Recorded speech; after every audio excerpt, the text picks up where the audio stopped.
வணக்கம். பங்கு சந்தை உலகம் இது பத்தி நீங்க கொடுத்த குறிப்புகளை வச்சு கொஞ்சம் ஆழமா அலசலாம்னு இருக்கோம்.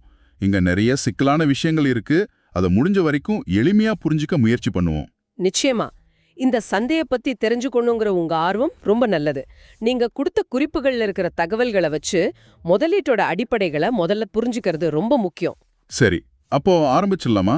உங்க குறிப்புகள்ல இருக்கிற முக்கியமான விஷயங்களை எடுத்து இந்த பங்குச்சந்தையோட அடிப்படைகளை தெளிவா புரிஞ்சுக்க உங்களுக்கு உதவணுங்கிறது தான் இங்க நோக்கம். இங்க இருக்கிற டெக்னிக்கல் வார்த்தைகள், உத்திகள் எல்லாத்தையும் கொஞ்சம் சிம்பிளா ஆக்குவோம். சரி, முதல்ல சில பேசிக்ஸ் பார்த்துடலாம். இந்த ஸ்டாக், ஷேர், அப்புறம் ஈக்விட்டி இதுக்கெல்லாம் என்ன அர்த்தம்? உங்க குறிப்புகள்ல இது ஒரு நிறுவனத்தில் உரிமையின் ஒரு அலகு, அதாவது யூனிட் ஆஃப் ஓனர்ஷிப்னு சொல்லியிருக்கு. அப்போ ஒரு ஷேர் வாங்கினா நாம அந்த பிசினஸ்ல ஒரு பார்ட் ஓனர் ஆகுறோம், அப்படிதானே? ஆமாம், மிக சரியா சொன்னீங்க. அதுதான் எக்விட்டி, அதாவது பங்குரிமை. நீங்க ஒரு கம்பெனியோட வளர்ச்சியில பங்கெடுத்துக்கிறீங்க. சரி, இந்த பங்குகளை எங்க வாங்குறது, விக்கிறது? அதுக்கு தான் ஸ்டாக் எக்ஸ்சேஞ்ச், அதாவது பங்குச்சந்தை இருக்கு. ஓ, இது ஒரு மார்க்கெட் பிளேஸ் மாதிரி. அதேதான், பங்குகள் வாங்கப்பட்டு விற்கப்படும் சந்தை. உங்க குறிப்புகள்ல NYSE, நாஸ்டாக் பத்தி சொல்லிருக்கு. அதே மாதிரி இந்தியால பாத்தீங்கன்னா national stock exchange NSE, Bombay stock exchange BSE இதெல்லாம் முக்கியமானவ. இது கம்பெனிகளுக்கு ஒரு ஆன்லைன் ஸ்டோர் மாதிரி தான். கம்பெனிகளை சீக்கிரம் அடையாளம் காண முடியுமா? இந்த டிக்கர் சிம்பல் பத்தி உங்க குறிப்பு சொல்லுதே, இது பங்குச்சந்தையில் ஒரு நிறுவனத்தை குறிக்கும் குறுகிய குறியீடு, ஷார்ட் கோட் மாதிரி. ஆப்பிளுக்கு AAPL, டெஸ்லாக்கு TSLA மாதிரி. இந்தியால எப்படி? இந்தியால ரிலையன்ஸ்க்கு INC, இன்ஃபோசிஸ்க்கு INFI இப்படி இருக்கும். இது ட்ரேடிங்க ரொம்ப ஈஸி ஆக்குது. நாம வாங்குற எல்லா முதலீடுகளும் சேர்ந்தது தான் நம்ம போர்ட்ஃபோலியோ, அதாவது உங்கள் முதலீடுகளின் தொகுப்பு. சரி, இதுல முதலீடு பண்றவங்கள இன்வெஸ்டர், அதாவது முதலீட்டாளர்னு சொல்றோம். குறிப்புல என்ன சொல்லுதுன்னா, நீண்ட காலத்துக்கு சொத்துல பணம் போட்டு செல்வத்தை வளர்க்கறவங்கன்னு. ஆமா, குறிப்பா நீண்டகால முதலீட்டாளர்கள் மினிட்டங்களுக்கு பங்குகளை வச்சுக்காம வருஷக்கணக்கில் வாங்கி வச்சிருப்பாங்க. அதுதான் உங்களோட அணுகுமுறை. இந்த ஷேர்ஸ வாங்க விற்க நமக்கு ஒருத்தர் வேணுமே. அங்கதான் புரோக்கர் அல்லது புரோக்கரேஜ் வராங்க, அதாவது தரகர் அல்லது தரகு நிறுவனம். சரிதான், அவங்க தான் பங்குகளை வாங்கவும் விற்கவும் உதவும் இடைத்தரகர். அமெரிக்கால ராபின்ஹுட், ட்ரேட் மாதிரி, இந்தியால இப்ப ஜெரோடா, குரோவன்னு நிறைய பேர் இருக்காங்க. அவங்க சேவைக்கு சார்ஜ் பண்ணுவாங்களா? கமிஷன் பத்தி குறிப்புல இருக்கு. ஒரு வர்த்தகத்தை மேற்கொள்ள தரகர் வசூலிக்கும் கட்டணம்னு. முன்னாடி கமிஷன் இருந்தது, ஆனா இப்போ நிறைய புரோக்கரேஜ் நிறுவனங்கள் 0 கமிஷன்ல கூட ட்ரேட் பண்ண விடுறாங்க. சரி, கடைசியா இந்த பகுதியில கம்பெனி வகைகள். பப்ளிக் கம்பெனி அப்படின்னா பொது நிறுவனம். அவங்க ஷேர்ஸ் ஸ்டாக் மார்க்கெட்ல பொதுமக்களுக்கு விக்கிறாங்க. வெளிப்படையா இருக்கணும். ஆமா, ஆனா பிரைவேட் கம்பெனி, அதாவது தனியார் நிறுவனம் அப்படி பங்குச்சந்தையில இருக்காது. அவங்க ஷேர்ஸ் போதுமா நமக்கு கிடைக்காது. ஓகே, பேசிக்ஸ் எல்லாம் கிளியர். இப்போ கொஞ்சம் இன்ட்ரெஸ்டிங்கான பகுதிக்கு போலாம். பணம் எப்படி பண்றது? டிவிடெண்ட், அதாவது ஈவுத்தொகையை பத்தி உங்க குறிப்புல என்ன இருக்கு? ஒரு நிறுவனத்தின் லாபத்தின் ஒரு பகுதி பங்குதாரர்களுக்கு வழங்கப்படும்னு. ஆமா, கம்பெனிக்கு வர லாபத்துல ஒரு பங்கை ஷேர் வச்சிருக்கிறவங்களுக்கு கொடுக்கறது. எல்லா கம்பெனியும் கொடுக்காது, ஆனா நிறைய பெரிய ஸ்டேபிளான கம்பெனிங்க கொடுப்பாங்க. ஆனா வருமானம் மட்டும் இல்லையே, நஷ்டமும் வரலாமே. கேபிட்டல் லாஸ், மூலதன இழப்பு பத்தி என்ன சொல்லுது? அதுவும் முதலீட்டோட ஒரு பகுதி தான். நீங்க வாங்கின விலையை விட குறைஞ்ச விலைக்கு ஒரு ஷேரை விற்கும்போது ஏற்படுற நஷ்டம். உங்க குறிப்புல சொல்ற மாதிரி பெரிய எக்ஸ்பர்ட்ஸ் கூட சில சமயம் நஷ்டம் அடைவாங்க. அதனால இது சகஜம். அடுத்து ஈல்ட், மகசூல். மகசூல்னா அதாவது உங்க முதலீட்டுல இருந்து வர்ற வருமானம், அது சதவிகிதத்துல சொல்றது. டிவிடெண்ட் ஈல்ட் இதுக்கு ஒரு உதாரணம். நம்ம முதலீடு எப்படி பெர்ஃபார்ம் பண்ணுதுன்னு எப்படி தெரியும்? அதுக்கு தான் ROI, ரிட்டர்ன் ஆன் இன்வெஸ்ட்மெண்ட் இருக்கா. நீங்க போட்ட பணத்தோட ஒப்பிடும்போது எவ்வளவு லாபம் வந்திருக்குன்னு சொல்றது. கரெக்ட். இது வேற வேற வாய்ப்புகளை ஒப்பிட உதவும். இதோட சேர்ந்து இன்னொரு முக்கியமான விஷயம் குறிப்புல இருக்கு, காம்பவுண்ட் இன்ட்ரெஸ்ட், கூட்டு வட்டி. இது எப்படின்னா உங்க வட்டி மேலேயே உங்களுக்கு வட்டி வர்றது. ஓ, பனி உருண்டு பெருசாகிற மாதிரி. அதேதான், இது நீண்ட காலத்துல செல்வத்தை நல்லா பெருக்கும். சரி, இந்த லாபம், நஷ்டம், வளர்ச்சின்னு எல்லாம் பேசும்போது இன்னொன்னு முக்கியம், ரிஸ்க் டாலரன்ஸ், அதாவது இடர் சகிப்புத்தன்மை. இது ஆளுக்கள் மாறுமே. ஆமாம், உங்க குறிப்புல சொல்ற மாதிரி நீங்க பர்சனலா எவ்வளோ ரிஸ்க் எடுக்க தயாரா இருக்கீங்கிறது தான் இது. உங்க வயசு, வருமானம், கோல்ஸ் இதெல்லாம் பொறுத்து இது மாறும். இத தெரிஞ்சுக்கிட்டா புத்திசாலித்தனமா முதலீடு பண்ணி ராத்திரில நிம்மதியா தூங்கலாம். சரி, ஒரு ஷேரை வாங்கவோ விற்கவோ முடிவு பண்ணிட்டோம். அதை எப்படி செய்யறது? சில ஆர்டர் டைப்ஸ், ஆணை வகைகள் பத்தி உங்க குறிப்புல இருக்கு. முதல்ல மார்க்கெட் ஆர்டர். அது ரொம்ப சிம்பிள். இந்த ஷேரை இப்போ கிடைக்கிற பெஸ்ட் பிரைஸ்ல வாங்கு அல்லது வித்துருன்னு சொல்றது. இது வேகமா முடிஞ்சிரும். ஆனா விலை நீங்க பார்த்ததை விட கொஞ்சம் மாற வாய்ப்பிருக்கு. விலையை நம்ம கண்ட்ரோல் பண்ணணும்னா? அதுக்கு லிமிட் ஆர்டர், வரம்பு ஆணை இருக்கு. இதுல நீங்க வாங்க தயாரா இருக்கிற அதிகபட்ச விலைய அல்லது விற்க விரும்புற குறைந்தபட்ச விலைய நீங்களே செட் பண்ணலாம்.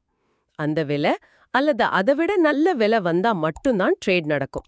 அப்போ கொஞ்சம் வெயிட் பண்ண வேண்டியிருக்கும். ஆமாம், நஷ்டத்தை குறைக்க சில டூல்ஸ் இருக்கு. ஸ்டாப் ஆர்டர் அல்லது ஸ்டாப் லாஸ் அப்படி ஒன்னு. இது பெரிய நஷ்டத்துல இருந்து உங்களை பாதுகாக்க உதவும். நீங்க ஒரு விலை செட் பண்ணுவீங்க, அதுக்கு கீழே ஷேர் போனா ஆட்டோமேட்டிக்கா வித்துரும். ஓ, இது ஒரு சேஃப்டி நெட் மாதிரி. ஆமாம், ட்ரெய்லிங் ஸ்டாப் ஆர்டர்னு இன்னொன்னு இருக்கு. இது இன்னும் கொஞ்சம் ஸ்மார்ட். இது ஷேர் விலை ஏற ஏற இந்த ஸ்டாப் லாஸ் விலையும் தானா ஏறும். இது உங்க லாபத்தை பாதுகாக்க உதவும். இன்னும் சில ஸ்பெஷல் ஆர்டர்ஸ் இருக்கே. Fill or kill, FOC, good till cancelled, GTC, day order. ஆமாம், அதெல்லாம் கொஞ்சம் அட்வான்ஸ்டு. எஃப்ஓசினா ஆர்டர் போட்ட உடனே முழுசா நடக்கணும், இல்லனா கேன்சல் ஆயிடும். ஜிடிசினா நீங்க கேன்சல் பண்ற வரைக்கும் இல்லனா ஆர்டர் ஃபில் ஆகுற வரைக்கும் ஆக்டிவா இருக்கும். டே ஆர்டர்னா அந்த ட்ரேடிங் நாளுக்கு மட்டும், நாள் கடைசியில அது தானா கேன்சல் ஆயிடும். சரி, இப்போ இன்னும் கொஞ்சம் ஆழமா போலாமா? ஷார்ட் செல்லிங், குறுகிய விற்பனைன்னு ஒன்று உங்க குறிப்புல இருக்கு. இது கொஞ்சம் வித்தியாசமா இருக்கு. நம்ம கிட்ட இல்லாத ஷேரை விலை குறையும்னு நினைச்சு வித்துட்டு அப்புறம் விலை குறைஞ்சதும் வாங்கி திருப்பி கொடுக்கறதுன்னு. இது எப்படி முடியும்? இது எப்படின்னா, நீங்க உங்க புரோக்கர் கிட்ட இருந்து ஷேர்ஸை கடன் வாங்கி முதல்ல வித்துருவீங்க. அப்புறம் விலை குறைஞ்சதும் மார்க்கெட்ல வாங்கி அந்த கடனை அடைச்சிருவீங்க. நடுவுல இருக்கிற வித்தியாசம் உங்க லாபம். ஆனா இதுல ரிஸ்க் அதிகம்னு குறிப்பு சொல்லுதே. நிச்சயமா, இது ரொம்ப ரிஸ்கானது. ஏன்னா நீங்க நினைச்சதுக்கு மாறா ஷேர் விலை ஏறிடுச்சுன்னா உங்க நஷ்டத்துக்கு அளவே இல்லாம போகலாம். அந்த மாதிரி ஷார்ட் பண்ணதை க்ளோஸ் பண்ண ஷேர்ஸ் திரும்ப வாங்குறதுக்கு பேரு தான் பை டு கவர். புரியுது. சரி, ஷேர்ஸ்லயே வகைகள் இருக்கா? காமன் ஸ்டாக், சாதாரண பங்கு தான் அதிகமா கேள்விப்பட்டிருக்கோம். இது கம்பெனில ஓனர்ஷிப்பும் ஓட்டு போடுற உரிமையும் பெறும். ஆமாம், இது இல்லாம ப்ரிஃபர்ட் ஸ்டாக், முன்னுரிமை பங்குன்னு ஒன்னு இருக்கு. அதுல பொதுவா ஓட் போடுற உரிமை இருக்காது. ஆனா அவங்களுக்கு டிவிடெண்ட்ல முன்னுரிமை உண்டு. நிலையான ஈவுத்தொகை கிடைக்கும். வேற என்ன வித்தியாசம்? முக்கியமா கம்பெனி தீவாலானா சொத்தை பிரிக்கும்போது சாதாரண பங்குதாரர்களுக்கு முன்னாடி முன்னுரிமை பங்குதாரர்களுக்கு பணம் கொடுப்பாங்க. இது ஒரு பாதுகாப்பு மாதிரி. கம்பெனியோட குணத்தை வச்சும் பங்குகளை பிரிக்கிறாங்களாமே. ப்ளூ சிப் பங்குகள்னா என்ன? ஆமா, ப்ளூ சிப் பங்குகளுங்கிறது பெரிய நிலையான நல்ல நிதிநிலையில இருக்கிற கம்பெனிகளோட பங்குகள். ரொம்ப காலமா மார்க்கெட்ல இருக்கிற நம்பிக்கையான கம்பெனிகள். இந்தியால ரிலையன்ஸ், HDFC பேங்க் மாதிரி. இவை பாதுகாப்பானதா? பொதுவா அப்படித்தான் கருதப்படுது. அடுத்து growth ஸ்டாக்ஸ், வளர்ச்சி பங்குகள். இவை சராசரியை விட வேகமா வளரும் எதிர்பார்க்கப்படுற கம்பெனிகள். இவங்க லாபத்தை திரும்ப பிசினஸ்லயே போடுவாங்க. அதனால டிவிடெண்ட் கம்மியா இருக்கலாம். வேல்யூ ஸ்டாக்ஸ் பத்தியும் குறிப்பில் இருக்கு. ஆமா, மதிப்பு பங்குகள். இது மார்க்கெட்டால சரியா மதிக்கப்படாம குறைஞ்ச விலையில இருக்குன்னு முதலீட்டாளர்கள் நம்புற பங்குகள். அதோட உண்மையான மதிப்புக்கு கீழே ட்ரேட் ஆகுதுன்னு அர்த்தம். டிவிடெண்ட் ஸ்டாக்ஸ் அப்படிங்கிறது தொடர்ந்து பங்குதாரர்களுக்கு வருமானம் தர்ற கம்பெனிகள். எக்கானமிக்கும் ஸ்டாக்ஸ்க்கும் சம்பந்தம் உண்டா? சைக்ளிக்கல் ஸ்டாக், சுழற்சி பங்கு பத்தி குறிப்பில் இருக்கே. நிச்சயமா உண்டு. சைக்ளிக்கல் ஸ்டாக்ஸ் பொருளாதாரம் நல்லா இருந்தா ஏறும், மோசமானா இறங்கும். உதாரணமா ஆட்டோமொபைல், ஹோட்டல்ஸ், ஏர்லைன்ஸ் மாதிரி. பொருளாதாரம் நல்லா இருந்தா மக்கள் இதுக்கெல்லாம் செலவு பண்ணுவாங்க. இதுக்கு ஆப்போசிட் அது டிஃபென்சிவ் ஸ்டாக்ஸ், பாதுகாப்பு பங்குகள். பொருளாதாரம் எப்படி இருந்தாலும் மக்கள் நம்பி இருக்கிற அத்தியாவசிய பொருட்கள், சேவைகள் தர்ற கம்பெனிகளோட பங்குகள். ஹெல்த் கேர், FMCG, அதாவது சோப்பு, ஷாம்பூ மாதிரி. அப்புறம் கரண்ட், தண்ணி சப்ளை பண்ற யூட்டிலிட்டி கம்பெனிகள். இதெல்லாம் எக்கானமி டல்லா இருந்தாலும் ஓரளவு தாக்கு பிடிக்கும். ரொம்ப ரிஸ்க் அதிகம் உள்ள வகைகளும் இருக்கு. Penney stocks. ஆமா, பென்னி பங்குகள். இது ரொம்ப குறைஞ்ச விலை பங்குகள். பொதுவா $5 அல்லது இந்தியால பார்த்தா $50 கீழே ட்ரேட் ஆகுறது. இதுல திடீர்னு விலை ஏறும் இறங்கும். அதனால ரிஸ்க் அதிகம். அதே சமயம் அதிக லாபம் வரவும் சான்ஸ் இருக்கு. ஸ்பெக்குலேட்டிவ் ஸ்டாக்ஸும் அப்படிதான். ஸ்பெகுலேட்டிவ்னா ஏறிக்கிட்டே இருக்கும். முதலீட்டாளர்கள் நம்பிக்கையா இருப்பாங்க. எல்லாம் பாசிட்டிவா போற நேரம். இதுக்கு நேர் எதிர் பேர் மார்க்கெட், கரடிச்சந்தை. கரெக்ட். அப்போ விலைகள் குறைஞ்சிக்கிட்டே போகும். ஒருவித பயம், அவநம்பிக்கை பரவி இருக்கும். பொதுவா மார்க்கெட் அதோட உச்சத்திலிருந்து 20% அல்லது அதுக்கு மேல விழுந்தா அத பேர் மார்க்கெட்னு சொல்லுவாங்க. 20% வரைக்கும் விழல, ஆனா கொஞ்சம் இறங்கினா அத கரெக்ஷன், திருத்தம்னு சொல்றோம். இது பொதுவா 10% அல்லது அதுக்கு மேல வர்ற ஒரு மிதமான வீழ்ச்சி. சில சமயம் இது நல்லது கூட. ஆனா கிராஷ், சந்தை வீழ்ச்சிங்கிறது வேற. அது எப்போ வரும்? அது திடீர்னு ரொம்ப வேகமா கடுமையா மார்க்கெட் விழுகிறது. பெரும்பாலும் பயத்துல எல்லாரும் விற்க ஆரம்பிக்கிறதுனால இது நடக்கும். மார்க்கெட்டையும் ஸ்டாக்ஸையும் புரிஞ்சுக்க சில நம்பர்ஸ் இருக்கே, இந்த அளவீடுகள் எப்படி உதவும்? ரொம்ப முக்கியம். உதாரணமா வாலட்டிலிட்டி, நிலையற்ற தன்மை. இது ஒரு பங்கோட விலை எவ்வளோ வேகமா எவ்வளோ தூரம் ஏறி இறங்குதுன்னு காட்டும். அதிக வாலட்டிலிட்டினா அதிக ரிஸ்க். லிக்விடிட்டி, நீர்மை தன்மை. அது ஒரு ஷேரை அதோட விலைய பாதிக்காம எவ்வளோ சுலபமா வாங்கவோ விற்கவோ முடியுதுன்னு சொல்றது. அதிக லிக்விடிட்டி இருந்தா நல்லது. வால்யூம், வர்த்தக அளவு. இது ஒரு குறிப்பிட்ட நேரத்துல எவ்வளோ ஷேர்ஸ் கைமாறி இருக்குன்னு காட்டும். இது அந்த ஷேர் மேல இருக்கிற ஆர்வத்தை காட்டும். மார்க்கெட் கேப் பத்தியும் குறிப்பில் இருக்கு. ஆமாம். சந்தை மூலதனமாக்கல். இது கம்பெனியோட மொத்த சைஸ், பங்கு விலை இன்டு மொத்த பங்குகளின் எண்ணிக்கை. இது வச்சுதான் large cap, mid cap, small கேப்னு பிரிக்கிறாங்க. இபிஎஸ், பி ரேஷியோ இதெல்லாம் என்ன? இபிஎஸ்னா ஏர்னிங்ஸ் பெர் ஷேர். ஒரு ஷேருக்கு கம்பெனி எவ்வளவு லாபம் சம்பாதிக்குதுன்னு இது காட்டும். பிஇ ரேஷியோனா பிரைஸ் டு ஏர்னிங்ஸ் ரேஷியோ. இது ஷேர் விலைய அதோட இபிஎஸோட ஒப்பிடுறது. ஷேர் விலை ஓவர் வேல்யூடா அண்டர் வேல்யூடான்னு பார்க்க இது உதவும். டிவிடெண்ட் ஈல்டு, பீட்டா இதெல்லாம். டிவிடெண்ட் ஈல்டுங்கிறது ஷேர் விலைக்கு ஏத்த மாதிரி கம்பெனி எவ்வளவு டிவிடெண்ட் கொடுக்குதுன்னு சொல்றது. பீட்டா மார்க்கெட் மொத்தத்தோட ஒப்பிடும்போது இந்த ஷேர் எவ்வளவு வாலட்டைலா இருக்குன்னு அளக்கும்.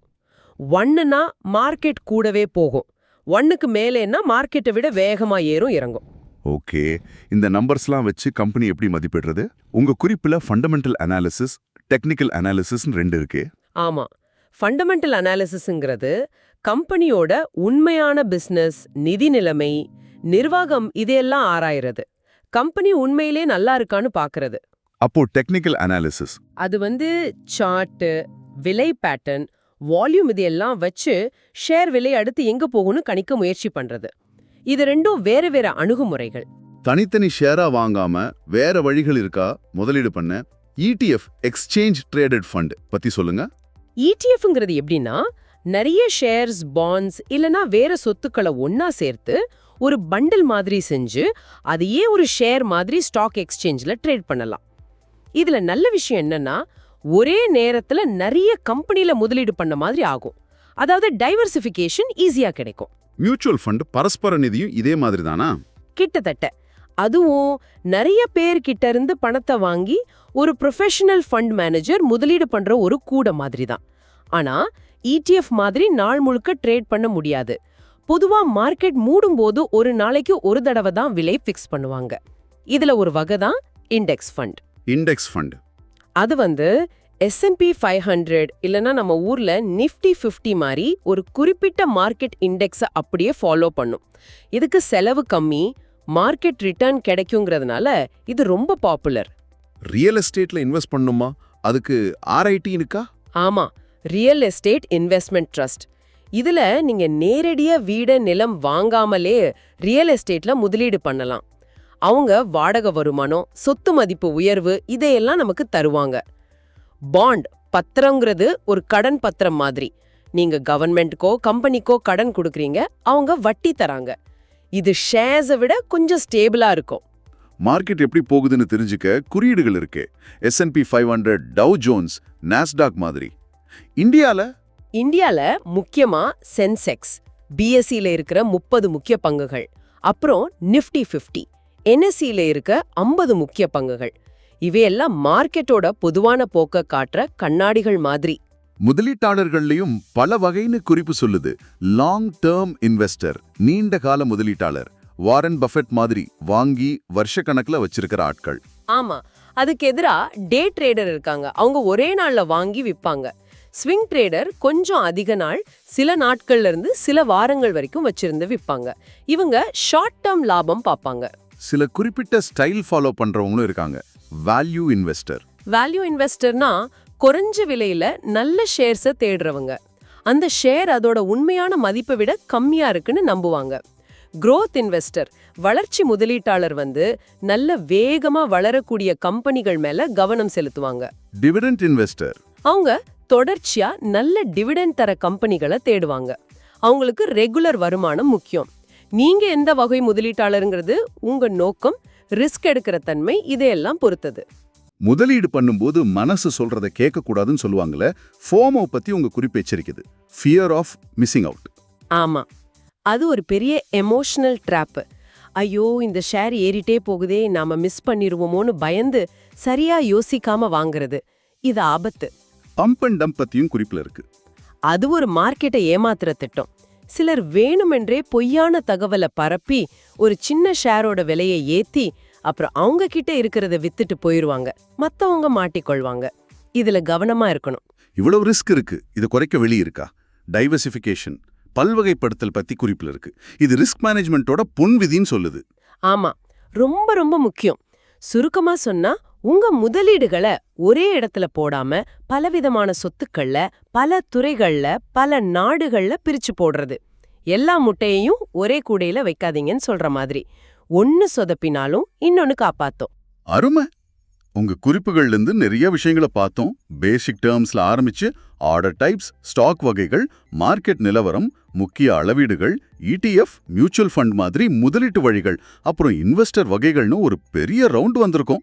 இந்த அடிப்படைகளை உங்களுக்கு தெளிவுபடுத்துறது தான் எங்க நோக்கம். இது ஒரு நல்ல ஸ்டார்டிங் பாயிண்ட் தான். உங்க குறிப்புகள் நிறைய விஷயங்களை கவர் பண்ணுது. ஆனா பங்குச்சந்தைங்கிறது நாம தொடர்ந்து கத்துக்கிட்டே இருக்க வேண்டிய ஒரு கடல் மாதிரி. இன்னைக்கு நாம பேசின கான்செப்ட்ஸை இன்னும் ஆழமா புரிஞ்சுக்கிட்டு யோசிச்சு முடிவெடுக்கிறது ரொம்ப முக்கியம். சரி, கடைசியா உங்களை கொஞ்சம் யோசிக்க வைக்கிற ஒரு கேள்வி.